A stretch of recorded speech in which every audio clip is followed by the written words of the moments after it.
Kyle, it's Alrighty. wonderful to meet you. Thank you, sir, for taking a minute out today. I appreciate it. My pleasure. Looking forward to it. Me too. So before we get into the myriad of work that you're doing, I want to begin with this. 5 years ago, this pandemic, everything was changing. How did you ultimately get through the pandemic of 2020, and how has it influenced what you do now in 2025?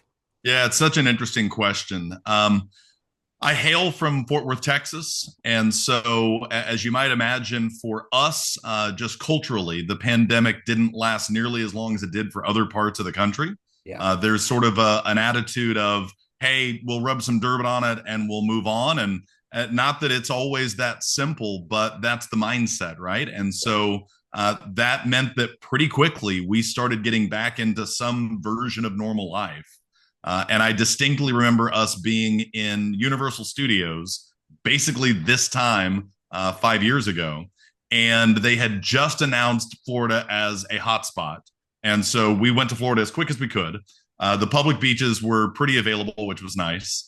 And then we went to Universal Studios, and I affectionately refer to that as the COVID Fast Pass because we didn't pay for a Fast Pass, and yet we sailed through the lines. It was awesome. Yeah. And we had a really good time. But yeah, I would say more than anything, just an attitude of optimism, an attitude of continuing to put one foot forward.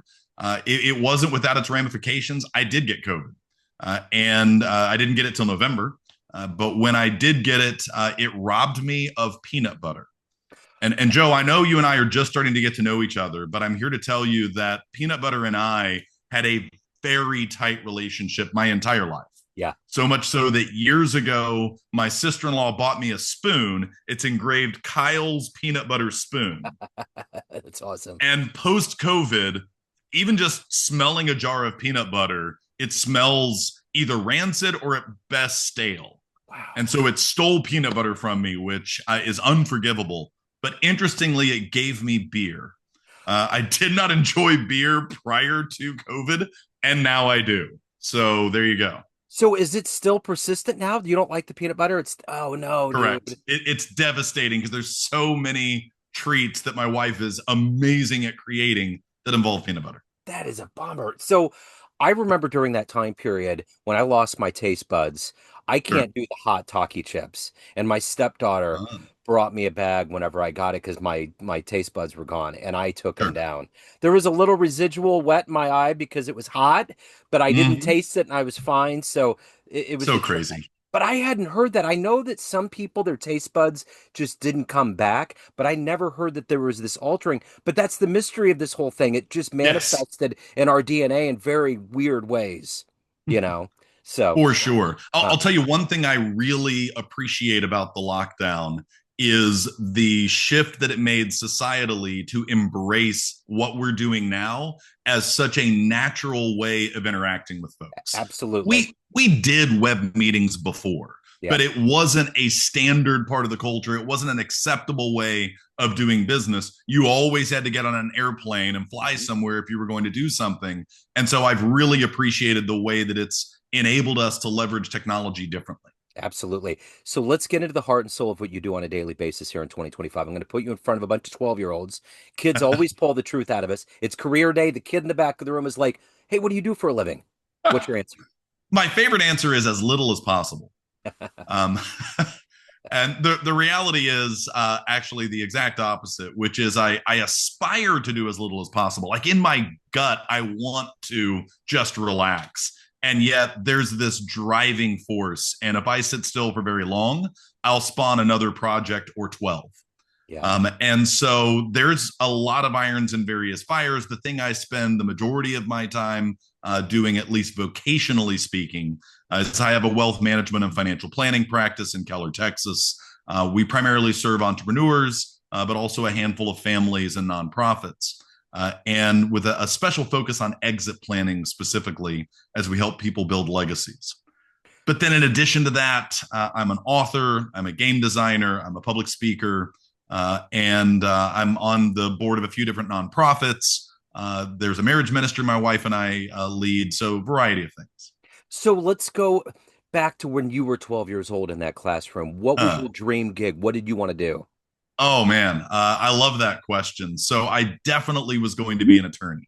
Okay. That was the game plan. There were pockets of time where I was going to be a preacher. My dad was in the pulpit 30 years, and I wanted to walk in his shoes. But the most persistent thread throughout was I was going to be an attorney. And really, Joe, what it came down to was I wanted to be Perry Mason, right? I wanted to be like, if it pleased the court. And then I discovered after, going through all of high school debate, college debate, going to college on a debate scholarship, after mock trial and after Parley debate and cross-ex debate and Lincoln Douglas debate and all of that, I was prepping for the LSAT. Yeah. And I had a pivotal conversation with an existing attorney. And he explained that it was like 10% courtroom, 90% mind numbing paperwork. And I went, oh, I'm about to make a terrible mistake Yeah. because I am not wired for administrative stuff. That's just not who I am. And so I made a pivot, majored in economics, and went into the corporate space for a while and then eventually hung my own shingle. So take me back to the beginnings of your life, and what were Mm. these foundational elements of financial literacy, helping people plan their lives, writing, speaking, things that are kind of anterior to what you were. I mean, it's a part of being an attorney, but these are more hyper localized. How did this happen? How did the seeds get planted? Yeah, it's really interesting, right? So I was majoring in economics, and coming out of college, I recognized the dot-com bubble had created this just hunger, this appetite for technology skill sets, and I was not a computer science engineer by any stretch, but I understood technology, and I understood communication and business, and I ended up carving out a path in various finance and insurance and banking businesses to help them build a bridge between the business and the technology side of the organization. And so, what I did for my first career was take really complex ideas, like things about cloud computing and service oriented architecture and master data management, and help those finance organizations distill that complexity down to where they could make a meaningful decision that would move the enterprise forward. And what I came to find out was my passion for finance, which I was doing as a hobby and a side hustle. And I was kind of the go-to guy in my circle. If you got hired on at a company and you were staring at your thick 401k packet and didn't understand it, pay for a cappuccino for Kyle. He'll talk you through it. He'll explain it. Like I was doing financial planning as a hobby. I enjoyed it. Yeah. But what I came to find out is the exact same skill set that allowed me to be successful in enterprise transformation for finance organizations was the same thing that would translate into how do you help an individual? How do you help a family? How do you help a small business take the complexity of finance and distill it down to where they can make meaningful decisions that move them further towards their goals? Interesting. So, who's been kind of an inspiration? Who's been a hero for you in your life? Oh, it's easy. That's my father. Yeah. So he was, again, pulpit for 30 years, but also just a consummate member of the community, right? So 20 years, he was the commissioner for the soccer arena in the area. He was very active in the booster club for a Christian college. He led the summer camp down in Austin for 150 kids for over a decade. Just very, very involved. He was always the one with his hand up to get involved and help solve a problem. He was served in Vietnam, EOD, explosives ordnance disposal, and after a career with 30 years in the pulpit and serving countless families, then 5 years serving the state of Texas through Child Protective Services. He then eventually retired. After he retired, then pretty quickly actually developed Parkinson's. And it was a 6-year battle with Parkinson's, eventually culminating in him passing just before his 72nd birthday. Wow. And just watching throughout his life, the way that he served others, the way that he blessed others, made a profound impact on me and my perspective on what it looks like to live well. So, I'm curious as a finance guy, what is the first big fun purchase that you made in your life that you went into it thinking, I don't know, but it was one of the best purchases you ever made? Oh gosh, the fun purchases typically didn't work out to be the best ones. They just seemed fun Right. at the time. That's um, true. no doubt it would be the home that we live in now. Yeah. So everything's bigger in Texas, Joe. Right? We've got only six kiddos, three girls and three boys. And so, as you might imagine, trying to find a home that accommodates eight people well, not easy to do. Yeah. And we genuinely tried. Yeah. And so finally we broke down, and 13 years ago we built this home from scratch. And I mean, like, we bought the lot, we started with a blank sheet of paper, we designed every inch of it, and it was crafted specifically to serve the needs of eight people. So we've got a 14-foot pantry. Wow. The pantry has two doors, Yeah. one to the kitchen, one to the garage, because the garage is a loading dock. Yeah. Right. So what we do is we take the SUV to Costco or Sam's, we load it up with everything in bulk because that's the only way we can survive. You back the thing in, and then you unload it straight into the pantry instead of dragging all that stuff throughout the house. Yeah. And that's one example, but there's a dozen aspects of the house like that. It was a monumental effort. Building a house is stressful, designing a house is stressful, and it was a significant purchase, no doubt. But by far, one of the most enriching things that we've done, and really has benefited the family. So I keep thinking about the Brady Bunch, and I'm wondering, how did they do it? Because it didn't seem that big, did it? I mean, it was like what you're describing. I'm thinking that's a lot of room. That makes sense. There's all these different ventricles. Like, it's going to lead into the Yes. sea, but you got to have exit strategies in, Correct. it's almost like a battle plan. But for them, it was just Alice was puttering around this small room, Right. and It was right? easy. Oh, you're not wrong. So at one point, we became, when the kids were little, we became absolutely overwhelmed with the "that's not mine." And so a really common illustration of that is a kid goes and gets a cup and gets some milk or juice or whatever, and they drink half of it, or maybe they even drink all of it, but they leave the cup out. Yeah. And then you're like, "Hey, Macy, you left your cup out." And she would look and go, "That's not mine." Or you'd see it and you're like, "I'm pretty sure that one's Alex. Hey, Alex, you left the cup out." "That's not mine." And how do you prove when you've Yeah. got so many other people that you could place the blame on? How do Uh-huh. you prove that that's that kid's? So what we ended up doing was buying six distinct colors of cups. Yeah. There were six cups each, and they were presented with, "These are your cups. You, Katie, have black cups. Yep. And no other kid has black cups except you. And if I ever see you holding a cup other than a black cup, there's going to be a problem. Yeah. And if you go to the cabinet and you don't see black cups, that's on you. Yeah. Now you need to go check the backyard, check the kitchen sink. Maybe you needed to wash some. Did you take some up to your room? You're not supposed to. But if we find black cups up there, we know whose they are." And so we had to put systems in place to actually contain the chaos. Absolutely. So let me ask you this. As a speaker, what's the best speech you've ever witnessed in your life? Oh my goodness, that's a really interesting question.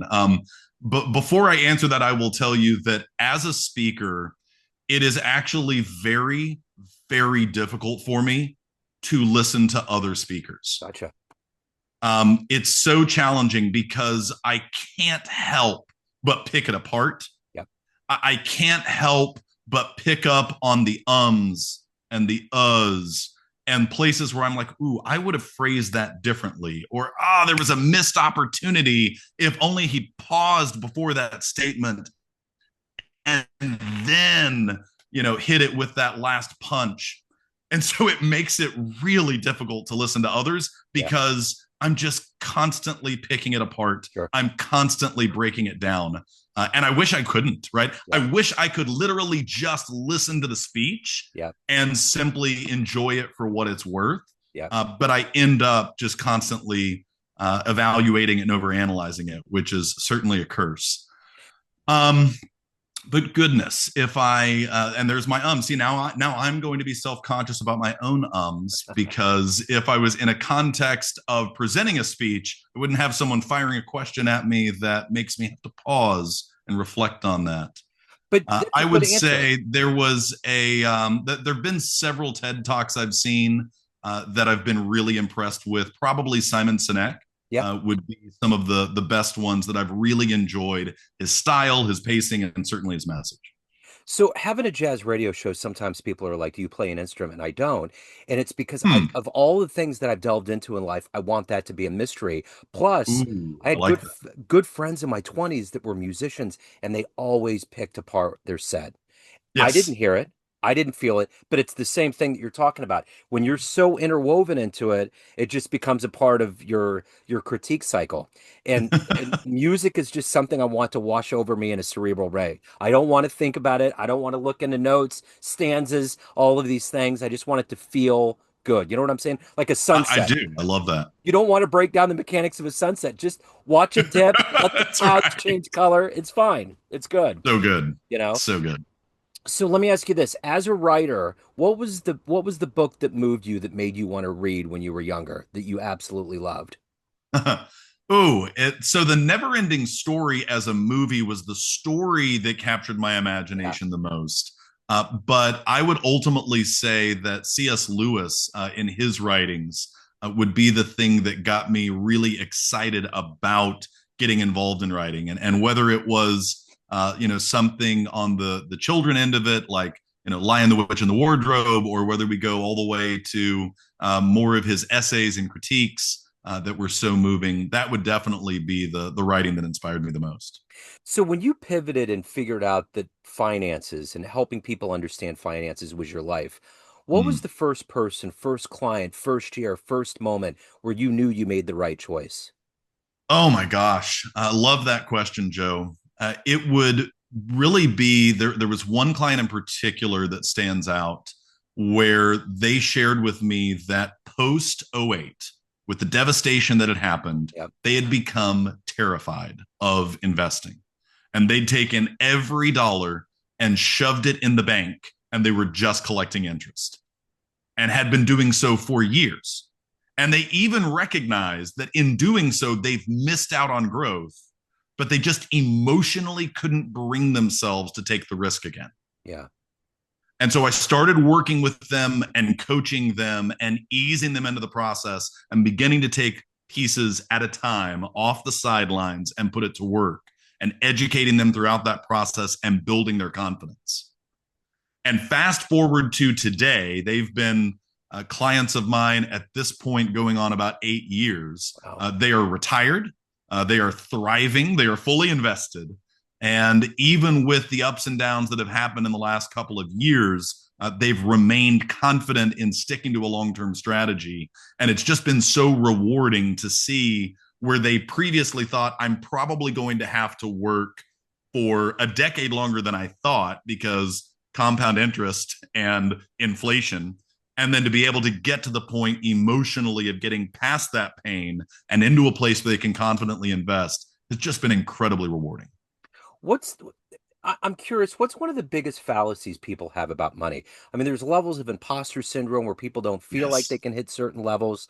There's people that just don't like money, and then that creates an issue because, money is essential, and I know it can have acrimony to it. But if you don't have a good relationship with money, isn't that the cornerstone of investing and doing things in a healthy way?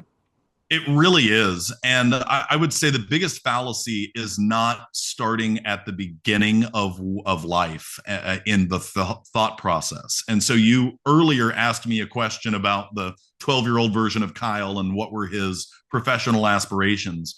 Early on, I'm fond of asking people, what's your earliest memory of money? How was money treated in your family of origin? Was it treated as a scarce thing, as an abundant thing? Was there a lot of transparency around it? And as you start to delve into that and peel back the layers, you can figure out why you view money the way you do now is often rooted in the way that it was framed for you as a young person. And then once you know that, you can start to actually lead the narrative instead of being a victim of it. So, as a father of six, a family guy, lots going on professionally. What has been your philosophy on balance? How have you made this kind of juggling act of all of these things flying in the air come together in a concentric great circle? Joe, I love that question because everyone is so fond of talking about, quote, work life balance. Yeah, And I think that that inherently is a fallacy. yeah, It's going to always be unbalanced. There's going to be ebbs and flows. And so I prefer to talk about work life integration. And that looks like a lot of things. In some cases, that looks like leaving the office at 10 o'clock because there's a thing going on at the kid's school that you can go be a part of. In some cases, that looks like us being at Disney back in, gosh, that was 2014. And the kids were little, and I was getting up an hour and a half before them, maybe 2 hours before them each morning to study and prep for a certification. And then we could do our normal interaction throughout the day at the parks. And that was a sacrifice that I made as a part of integrating, hey, we want to go on this trip, but I also have the studying to do. It looks like having dinner where my wife and I have a standing date night every Thursday. We've been doing that for, gosh, 12 years at this point. Yeah. And we about 50% of the time, it will be a date night with just us. And roughly 50% of the time, it'll be a double date. Yeah. And invariably, a healthy chunk of those double dates happen to be clients or referral partners. Yeah. Now, I'm not forcing my wife to spend dinner with someone that she can't stand. So I'm selective about who's a part of that. Yeah. But it is a way to integrate that normally you would go, no, business things have to happen during business hours. Yeah. And then personal things happen during personal hours. Well, there's only so many of those to go around. And if you can find a way to integrate elements of your life where you can go and have fun with another couple and have that be a part of you guys getting out of the house and enjoying time together, but at the same time, you're sewing into a professional relationship, why not? Absolutely. Doing jazz radio, we do that. We go out and see shows. I get passes, and we hook up with people and you weave it into it because you don't, and especially having 6 kids. I mean, you're only one guy, man. You need you need to be Michael Douglas in Multiplicity. You need to start cloning yourself because that's a lot of action, No doubt. No doubt. So let me ask you this. If you were to have a dream tonight and you ran into that, 18-year-old version of you ready to go out into the world, becoming an attorney, all of these dreams, and you could give that version of you a piece of advice based on this life you've lived, the wisdom you've accumulated, what advice would you impart?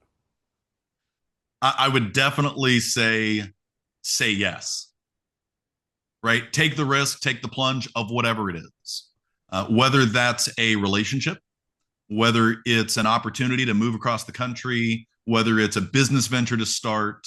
I don't want to have regrets. I don't want to miss out on the chance to do something. I have repeatedly said yes, but I would just encourage that 18-year-old version of me to say yes even more and continue to take risks and step out and try.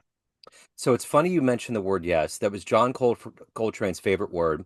And the reason why John Lennon fell in love with Yoko had an exhibit in London, and it was a ladder in the middle of a room, and there was a painting, and it was yellow, and in the middle she wrote the word yes, but there was like a magnifying glass tied to a string on the ladder. So you had to walk up with it, and you had to go up, and it was really small, and when you pulled out, it said yes. And that was it. Wow. The word That's so yes. cool. Yeah, Love it's such a small word, but it means so much. I mean, there was a musician in town. Her name was Molly Hammer, and unfortunately she passed in 2020. But Mm. she was going through a cancer battle. And I asked her, what was the big thing you realized when it got into remission? She was like, I say yes all the time now. To That's gigs, so good. you know what I'm saying? Like, Yes. it's just, you got to live. I mean, Yeah. Mark Twain said, I don't regret what I've done in my life. I regret what I didn't do. And if you Sure. don't say yes, that's half of the battle. Oh, absolutely. Last Saturday, I was in a movie and it was actually a good movie. We were about three-quarters of the way through it. It was the F1 movie. Oh, yeah. And I was enjoying it. But I got a text from my oldest daughter who has our two beautiful grandbabies. And she said, hey, we're going to go grab ice cream. Do you want to come? And I was like, yes. Yeah. And I walked out of the theater. Yeah. Because I'm not going to look back on life and be like, I wish I'd seen more movies. I know. I'm going to look back and go, I wish I'd gone to ice cream with my grandsons more. That's it. Now you get to see the movie again, so it's gonna mold better, right? So let me ask you this: if you were to walk into a room of everybody that knows you as a finance guy in a serious sense, and you could walk up to that podium and tell them a fun story, the first concert you went to, jumping out of an airplane, your prowess on the keys, something that would like humanize you to that room of people, what story would you tell them? Whew, that's a really fun question. Yeah. It shocks people to learn that when I was 19, I spent a month in Africa as a missionary. Cool. And particularly, you first hear that and you think, okay, I think I can visualize what that looks like. It's 30 or 40 kids running around, staying in hotels, visiting orphanages. It was myself and a native translator backpacking into remote villages Wow. preaching. Yeah. It was raw and real and unsettling in all the best ways. Wow. And it profoundly has impacted the way I view the world. It has to ripple through your whole life. I mean, Yes. culturally, spiritually, Yes. emotionally. I mean, it's one thing to travel to Europe or to travel to an area where you are in a hotel, but when you see the conditions and the lengths they have to a well to get water, things that we just totally take for granted in It's this true. country, you know? I mean, Absolutely. yeah. So, of everything that you've done, and more importantly, evolved to at this point in your life, in all of the ways, what are you the proudest of? Oh, wow. I'm absolutely the proudest of our family. And in particular, it hit me about, well, it was last Father's Day. So a year and some change ago. All the kids are adults now. And I set up on a Friday. I was like, hey, I want to go to the Pixar put out the new Inside Out movie. And I wanted to go see that, but let's do it as a family. And here's the time, here's the day. Look forward to seeing you. And again, six kiddos, and they've got jobs, and they are in college, and they're spread across the metroplex, and a couple of them are married, and there's just responsibilities and obligations and stuff. And every single one of them showed up at the movie theater. And nearly every Sunday night, my wife fixes dinner and everybody descends on the house for dinner. Now, Oh, that's because she's an awesome cook. But yeah. my point is that it's one thing to successfully raise all of your kids and none of them end up in prison or drug addicts. Right. But it's another thing to be like, hey, not only did I not eat my young, not only did I manage to get them to survive and get all the way to adulthood, but they choose to engage and do life with us. And that's just so rewarding. I mean, just that comment earlier about the Brady Bunch, it has to be weird to think that, I mean, you don't look that old, that you have grown kids. I mean, you're aging well. I mean, you have grown kids. It has to be a trip sometimes to probably just lean back and think, wow, we got through that whole, because that's a lot. I mean, to get It to is. this, right? It is. Man, it's crazy. Yeah, it's wild. Let me ask you this, is an entrepreneurial mindset, what is the biggest risk? Because it's all about risk. What's the It is. biggest risk that you've taken in your life? Oh goodness. The biggest risk that I've taken would certainly be when I left the comfort of a career in the Fortune 100 universe that was stable and steady. It was while all six kids were still at home. Tammy was a stay-at-home mom. We had a good, comfortable life, and we had just built this house. And I said, you know what? This just isn't the right trajectory. I can't operate like this. And so ultimately ended up starting over from scratch and creating my business. And it was a huge reduction in income initially. It was a huge shift and pivot. I still remember people going, wait, I know you in this context, and now you're all of a sudden doing personal finance. I can't. And so people who didn't know me trusted me way sooner than people who had known me my whole life because they didn't understand the shift that had occurred and why it had happened. So at the end of the day, Kyle, everyone has a perception of you, family, friends, clients, colleagues, everyone that gets your books, everyone that sees you speak, but you run the show. What's your perception of you? Who do you think you are? Oh gosh, I think I'm a misfit. I think I get bored easily. Yeah. I think that I get too readily distracted by shiny objects. But I had a really interesting pivot this year. For the very first time, my concept of goals, my concept of what matters dramatically shifted. This was the very first year that I didn't have some very strict idea of, I want to achieve this number, I want to accomplish that thing. All of my big, bold goals and aspirations that I have had my entire adult life vanished. And I came up with a whopping two goals. One is to teach myself guitar, and the other is to learn Japanese. And that's it. So how are you doing with them? I'm actually doing really well on the guitar, and I'm doing terribly on Japanese. That is an outrageously difficult language. I mean, anything in that Asian kind of Chinese, because that was the first language, you know. Are you a sushi fan? I love sushi. Okay, so there you go. Yeah, I always wonder because in Japan, there's a huge culture for jazz. They absolutely love it. And I just Ooh, can't imagine how much fun that would be to be in that level of like eating that fresh fish all the time. I just wonder if I would get tired of it. I mean, if it was, I mean, you would have to have a break, but I think right. I think I could do it a lot. I think I could do it. I You hear know. you. Well, and I'm a whiskey snob, and the Okay. whiskey culture in Japan is huge. Yes. So I'm excited about that. I think the samurai culture is fascinating. Yeah. It's always been intriguing to me. And I think more than anything, the Japanese pursuit of excellence Yeah. in whatever they do is just so inspiring to me. You know, when I watch Otani play, he's always bowing to the managers and always so kind and nice. There's a genteel nature. There's a respect for elders. You know, that whole thing we're taught in kindergarten, right? It kind of permeates throughout their culture. It's pretty cool for sure. So if anybody wants to delve in, they have questions, financial, they want to get your books, they want to see you speak, any of the good work that you're doing, where do they go?